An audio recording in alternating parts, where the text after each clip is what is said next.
आप लोगों को सुनील कुमार राज चैनल पर स्वागत है।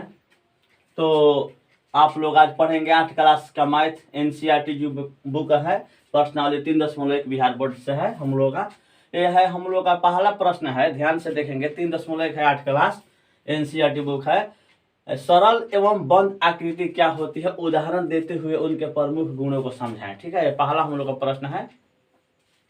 तो हम लोग पहले जानेंगे कि सरल आकृति क्या होती है और बंद आकृति क्या होती है। यहाँ पर हम लोग का परिभाषित इसको करेंगे। जो आकृति एक बिंदु से चलकर, ध्यान से देखेंगे, जो आकृति एक बिंदु से चलकर उसी बिंदु पर पहुंचने में, ठीक है, उसी बिंदु पर पहुंचने के क्रम में किसी भी बिंदु से 2 बार नहीं गुजरती है, उसे सरल बंद आकृति कहते हैं। ध्यान से देखेंगे, जो आकृति एक बिंदु से चलकर उसी बिंदु पर पहुंचने के क्रम में, ठीक है, किसी भी बिंदु से 2 बार नहीं गुजरते, उसे सरल बंद आकृति कहते हैं। ध्यान से देखिए, एक बिंदु यहाँ से दिया गया इस तरह का, इस तरह, तो कोई भी बिंदु एक दूसरे को क्या कर रही है, प्रतिच्छेद नहीं कर रही है। ठीक है, इस ये भी देखिए बिंदु यहाँ से निकला है, इधर इधर इधर इधर, ठीक है, तभी हम किसी को प्रतिच्छेद नहीं किया है। देखिए ये हम लोग का क्या की है, ये प्रतिच्छेद की है, एक बिंदु दूसरे को क्या किया है, यहाँ पर प्रतिच्छेद किया। ठीक है, तो ये क्या है, ये सरल आकृति नहीं है और बंद भी नहीं है, क्योंकि इसका मुंह क्या हुआ है, खुला हुआ है। ठीक है,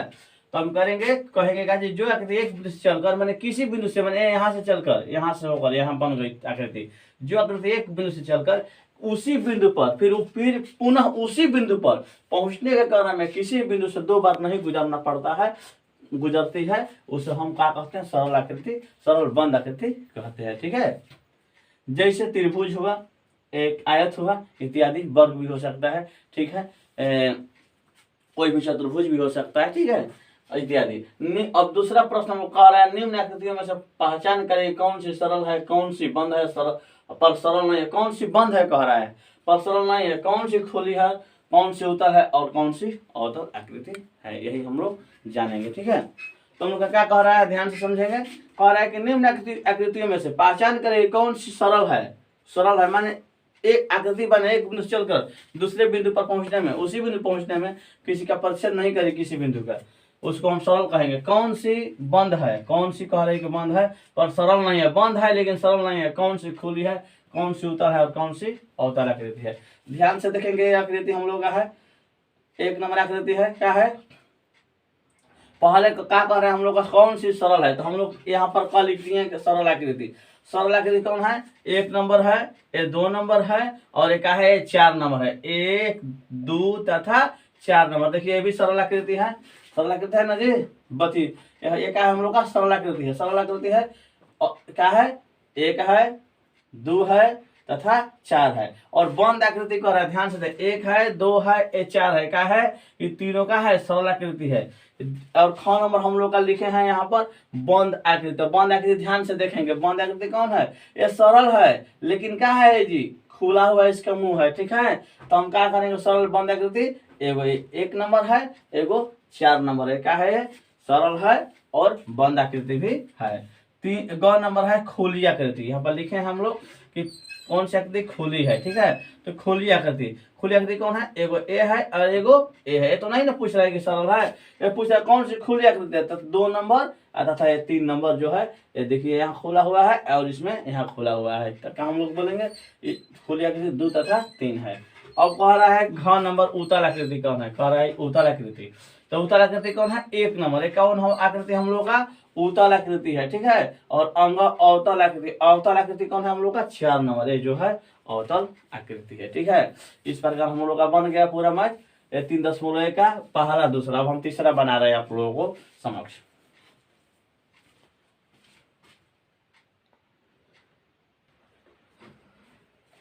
ध्यान से देखेंगे, 3 नंबर प्रश्न है, कह रहा है कि नीचे दिए गए बहुभुज का नाम लिखे और उसका सही संभावित विकर्ण क्या कह रहा है, खींचने के लिए। ठीक है, तो हम लोग का यही है प्रश्न, कह रहा है कि नीचे दिए गए बहुभुज के नाम लिखे और उसके सभी संभावित विकर्ण कह रहा है खींचिए। ठीक है, यही हम लोग का प्रश्न है, नीचे दिए गए बहुभुज के नाम लिखे और उसके सभी संभावित विकर्ण खींचिए। तो ध्यान से देखेंगे, हम लोग का चित्र दिया हुआ है, विकर्ण हम खींच रहे हैं।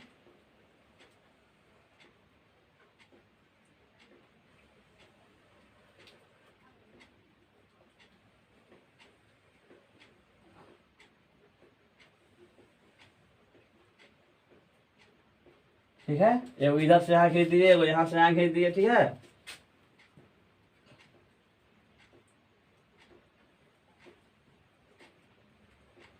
एगो यहाँ से यहाँ खींच दिए,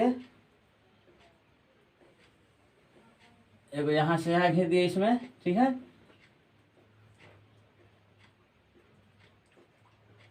एक यहाँ से यहाँ, एक यहाँ से यहाँ, ये विकर्ण हम लोग का, ठीक। इसका नाम देते हैं A B C D E F, ठीक है। इसका हम नाम देते हैं A B C D E F, हम लोग का नाम हो गया ये।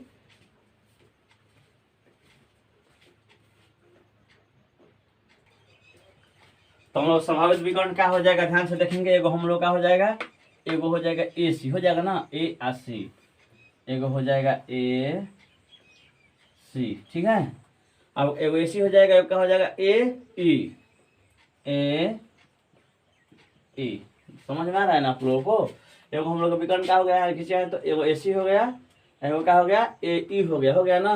अब ध्यान से देखेंगे, हम लोग का एगो क्या हो जाएगा ए डी हो जाएगा, खींचे है ना, अपने से नहीं खींचे हैं ये। एगो क्या हो जाएगा हम लोग का ए डी हो जाएगा, ठीक है।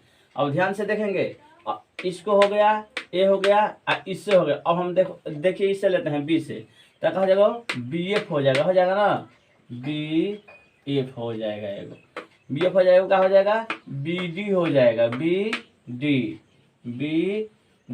एगो क्या हो जाएगा बी सी,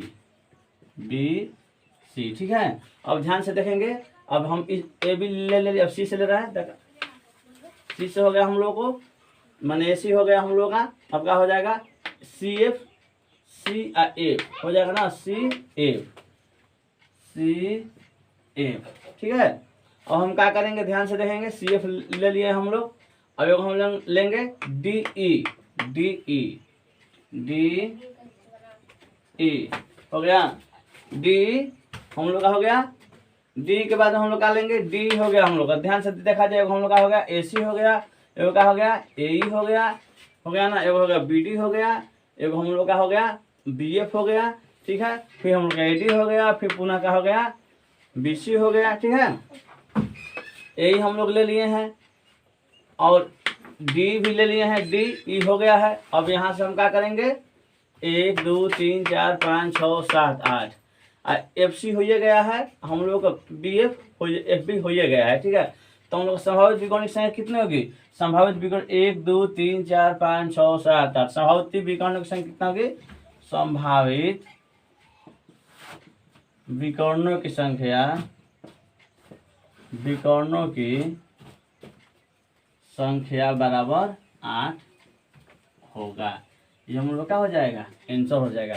एगो हम लोग 8 हुआ ना, देखिए एगो यहाँ से यहाँ हुआ 1 2, ठीक है, 3 4 हुआ, 5 6 7 8, ठीक है। हम लोग कितना हुआ, विकर्णों की संख्या 8 हो गया। ध्यान से पहले मिला लेंगे, एगो क्या हुआ हम लोगों का ए सी हुआ, एगो क्या हुआ ए ई हुआ, एगो क्या हुआ ए डी हुआ, एगो क्या हुआ बी डी हुआ, एगो क्या हुआ बी सी हुआ, एगो क्या हुआ सी एफ हुआ ना, एगो क्या हुआ सी एफ हुआ, एगो हम लोग को, एगो क्या हुआ हम लोगों को बी एफ तो हम लोग हुआ था, एगो सी एफ हुआ हम लोग का, सी एफ हुआ, एगो हम लोग का बी एफ हम लोग का हो गया है, हाँ बी एफ हो गया हम लोग का।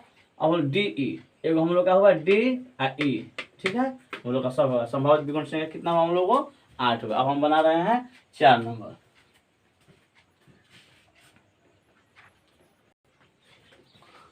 कह रहा है 4 नंबर प्रश्न, नीचे दिए चित्र में कुछ कारें खड़ी है, कार का चित्र है, हमको बनाने कार नहीं आया है। नीचे के चित्र में कुछ कारें खड़ी है, बीच में चौकोर आकार का मैदान है, बीच में कितना है, चौकोर आकार का क्या है, ये मैदान है, ठीक है। ये चौकोर आकार का है ये मैदान। तो कह रहा है बताइए कितनी कार बहुभुज के अभ्यंतर भाग में है और कितनी कार कह रहा है कि बहिर्भाग में, ठीक है। तो ध्यान से देखेंगे, अभ्यंतर भाग माने अंदर के भाग में कितना है, जो मैदान है इसके अंदर के भाग में जो घेरा है उसमें कितना है और बाहर कितना था, 1 2 3 4 5। 5 कितना है अभ्यंतर भाग में है, और 1 2 3 कितना है बहिर्भाग में है। तो हम क्या लिखेंगे, सॉल्व हम लोग कर रहे हैं, सॉल्व। चित्र को देखने से हमें मालूम होता है या पता चलता है कि हमें पता चलता है कि, ठीक है, चित्र को देखने से हमें पता चलता है कि 5 कारें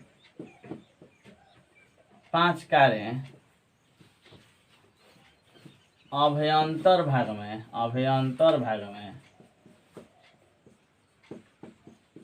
तथा 3 कारें, 1 2 3 कारें हैं, 3 कारें क्या लिखेंगे बहिर्भाग में क्या है खड़ी है, बहिर्भाग में खड़ी है। यह क्या हो जाएगा आंसर हो जाएगा, ठीक है।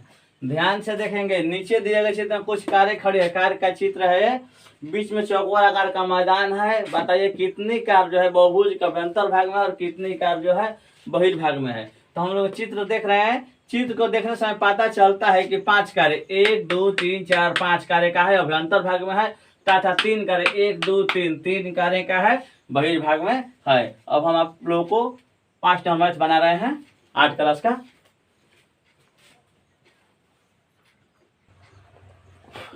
यह हम लोग का 5 नंबर प्रश्न है 8 क्लास का। नीचे के 2 कॉलम में से एक में बहुभुज का नाम दिया है, ठीक है। नीचे के 2 कॉलम, 1 कॉलम 2 कॉलम है, में से एक बहुभुज का नाम दिया है, जैसे त्रिभुज है, पंचभुज है, सप्तभुज है, नवभुज है और षष्ठभुज है, ठीक है। और कह रहा है दूसरे में उनके अंतःकोणों का भुजाओं का मापों का योग दिया है। दूसरे कोण में अंतःकोण के भुजाओं का माप का योग दिया है, कितना उसका योग होता है अंतःकोणों का, ठीक है। तो कह रहा है कि उनके अंतःकोण के योग दिया गया, तो बहुभुज के नाम को उनके अंतःकोण के मापों के योग से मिलान कीजिए। तो कॉलम 1 है, कॉलम 2 है। कॉलम 1 में नाम है, एगो त्रिभुज है, एगो पंचभुज है, एगो सप्तभुज है, एगो नवभुज है, एगो षष्ठभुज है। और कॉलम 2 में है कितना है 900 डिग्री है, 1260 डिग्री है, 180 डिग्री है, 720 डिग्री और 540 डिग्री है, ठीक है। इधर हम बनाते हैं,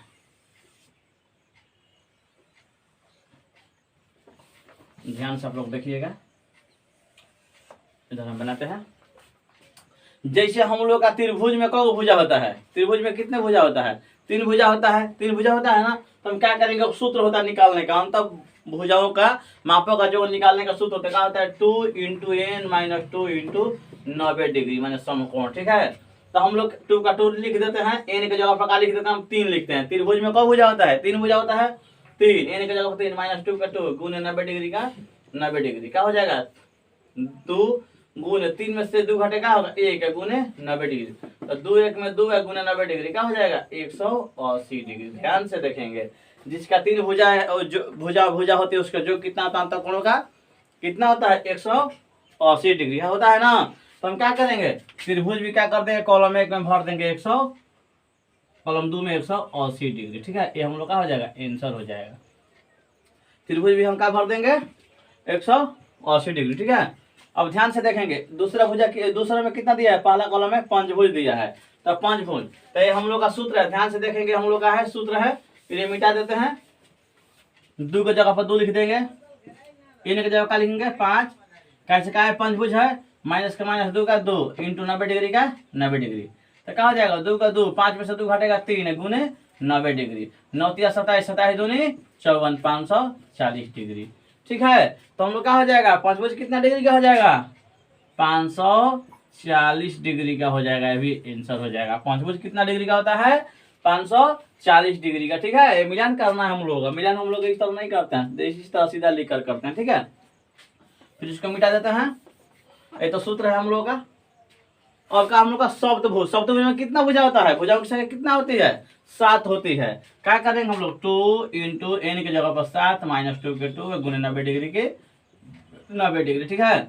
2 का 2, 7 में से 2 घटा 5 गुने 90 के 90, 9 5 45 45 दूनी 90, 900 डिग्री हो जाएगा, ठीक है। ये कितना हो जाएगा 900 डिग्री। शतभुज कितना डिग्री हो जाएगा? 900 डिग्री का हो जाएगा, आंसर हो जाएगा। ठीक है, आप लोग समझ में आ गया? आज बत्ती नहीं है, लाइट नहीं, इसलिए हम लोग का अंधेरा कुछ आता होगा आप लोगों को। फिर मिटा देते हैं पुनः। तो क्या कह रहा है अब कह 9 भुज, क्या कह रहा है? 3 गो तो निकल गया हम लोग का, अब कह रहा है 9 भुज। 9 भुज में कौ गो भुजा होगा? 9 भुज में 9 भुजा होगा। तो 2 का 2 एन की जगह पर 9 माइनस 2 का 2 गुना 90 डिग्री का 90 डिग्री, बहुत आसान है। 2 का 2, 9 में से 2 घटा 7 गुना 90 डिग्री का 90 डिग्री। 9 7 63, 63 630 दूनी 1260, 630 दूनी 1260। इसका कितना 9 भुज कितना डिग्री का हो जाएगा? 1260 डिग्री का हो जाएगा ये आंसर। ठीक है, हम लोग का अब अंतिम भुजा कितना बचा है? षष्ठ भुज, माने 6 भुजा। ठीक है, इसको मिटा देते हैं। 2 का 2 एन के जगह पर क्या लिख देंगे? षष्ठभुज में 6 भुजा होता है, माइनस का माइनस, 2 का 2 इंटू 90 डिग्री का 90 डिग्री, जिसका स्थान पर जो है बिठा देते हैं। ठीक है, 2 का 2 इंटू 6 में से 2 घटा 4 गुना 90 डिग्री का 90, 90 के 6 दूनी 72, 720 डिग्री। तो हम क्या लिख देंगे? षष्ठभुज कितना डिग्री का होता है? 720 डिग्री का भी आंसर हो जाएगा। ठीक है, तो हम लोग का जो है 5 नंबर 8 क्लास एनसीईआरटी जो किताब है हम लोग का प्रश्न 3.1 का बन गया। अब हम 6 नंबर बनाते हैं।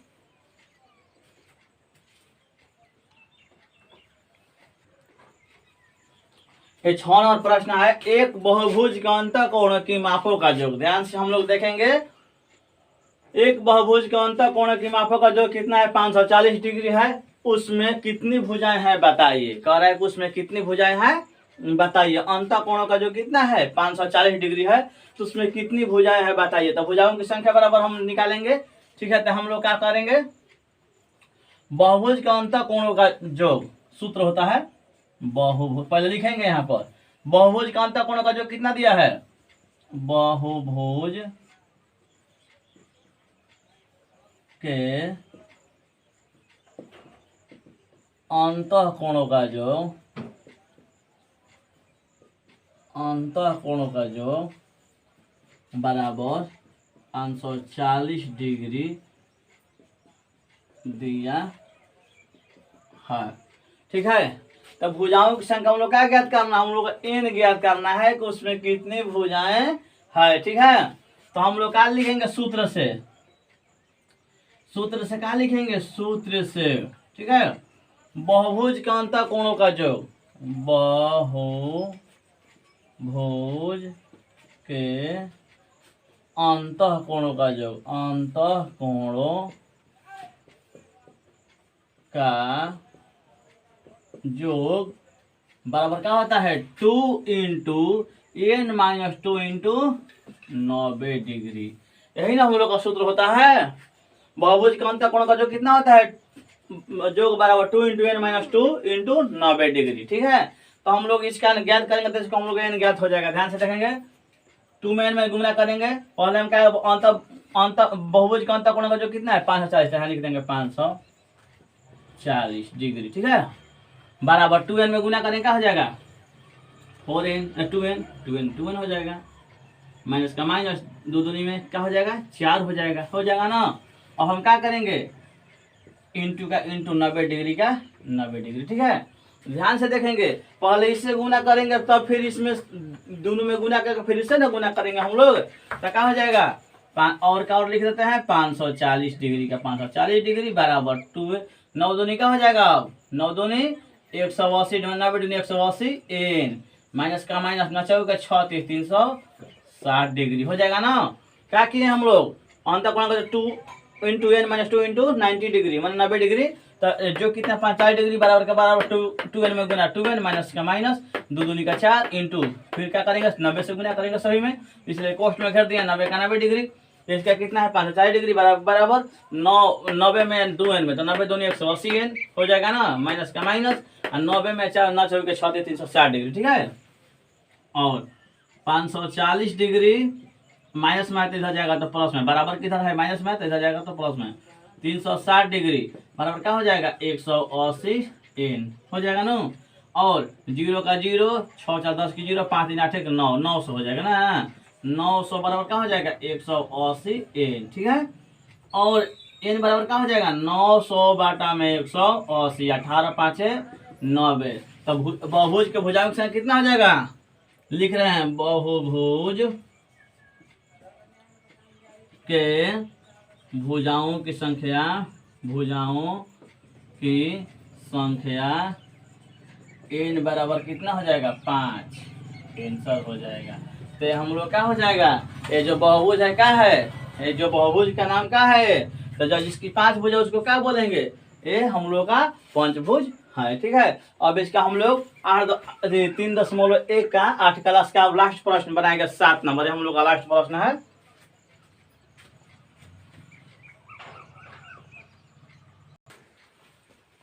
हम लोग का 7 नंबर प्रश्न है, किसी समबाहुभुज के 8 भुजाएं हैं। कह रहा है किसी समबाहुभुज के कितना है, 8 भुजाएं हैं। उसके प्रत्येक बाह्य कोण की माप कह रहा है, उसके प्रत्येक बाह्य कोण की माप ज्ञात कीजिए तथा कह रहा है प्रत्येक अंतः कोण कितने माप का होगा।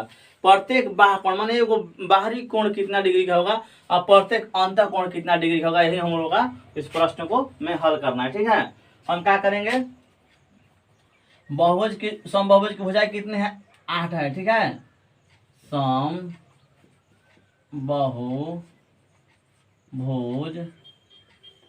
की भुजाएं कितना है, n बराबर क्या है 8 है ना। n बराबर कितना है, नंबर माने 8 है ना, 8 संख्या इसका। प्रत्येक बाह्य कोण, तो हम लोग जानते हैं कि किसी बहुभुज का बाह्य कोण कितना डिग्री का होता है, 360 डिग्री का होता है। ठीक है, किसी बिंदु पर बनता है हम लोग का कोई भी मान जाओ कोण, तो कितना डिग्री का होता है, 360 डिग्री का होता है। ठीक है, तो हम जानेंगे कि किसी समबाहुभुज की जो बाह्य कोण होता है वो कितना डिग्री का होता है, 360 डिग्री का होता है। ठीक है, हम लोग किसी माने समबाहुभुज की बाह्य कोण कितना डिग्री का होता है, 360 डिग्री का होता है। ठीक है, तो हम क्या करेंगे, बहुभुज प्रत्येक बहुभुज के बाह्य कोण की माप बराबर, प्रत्येक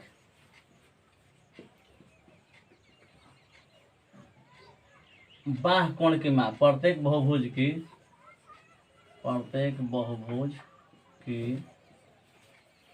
कोण के माप, बाह्य कोण की माप, बाह्य कोण की माप कितना हो जाएगा, तो कितना डिग्री होता है, 360 डिग्री का। बाटा में क्या है, भुजाएं कितनी है, n 8 है, हो जाएगा नो, कट जाएगा 3 8 3 के 8 चौके 32, 8 5 40, ठीक कितना डिग्री का हो जाएगा, बाह्य कोण हम लोग का कितना 45 डिग्री का हो जाएगा। ठीक है, बाह्य कोण कितना डिग्री का हो जाएगा, हम लोग का 45 डिग्री का। 360 बटा में होता है ना, समबाहुभुज है 8 भुजा है तो 360 बटा में 8 हो जाएगा। ठीक है, बाह्य कोण होता है 360 डिग्री का, बटा में कितना भुजा की संख्या 8 है तो भागा देंगे तो 45, तो हम प्रत्येक बहुभुज की बाह्य कोण कितना हो जाएगा, 45 डिग्री का हो जाएगा। ठीक है, हम लोग का 45 डिग्री का हो जाएगा ना।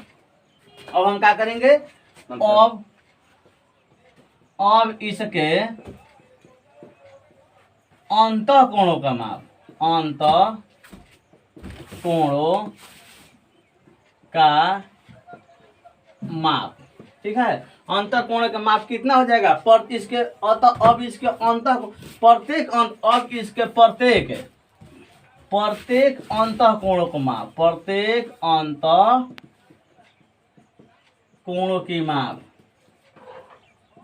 तो क्या हो जाएगा हम लोग का सूत्र 2 × n - 2 × 90 डिग्री। लेकिन जब हम लोग का बाह्य कोण इसमें दिया रहेगा तो उसका सूत्र हम लोग का अलग हो जाता है। क्या होता है, तब उसको प्रत्येक अंतः कोण किस तरह निकालेंगे, जब बाह्य कोण दिया रहता है तो उसमें हम क्या करते हैं, 2 × n - 2 × 90 डिग्री, बटा में क्या होता है, n होता है, बटा में क्या होता है, n हो जाता है। जब हम लोग का बाह्य कोण दिया रहता है तो हम लोग इस तरह बनाते हैं, जब हम लोग का केवल अंतर कोण ज्ञात करने के लिए तो हम लोग इस तरह मान लेंगे, अगर बाह्य कोण उसमें दिया रहेगा और जब बहुभुज समबाहुभुज होगा या कोई भी बहुभुज होगा तो हम क्या करेंगे, बाटा में क्या करेंगे, n लगा देंगे। ठीक है, बराबर का बराबर 2 का 2, n कितना है, n देख लीजिए 8 है ना, 8 - 2 × 90 डिग्री, बाटा में n कितना है, 8 है ना, तो 2 × 8 में से 2 घटेगा 6 × 90 डिग्री, बाटा में क्या हो जाएगा 8, तो 2 चौके 8, 2 दूनी का 4, 2 तिहाई 6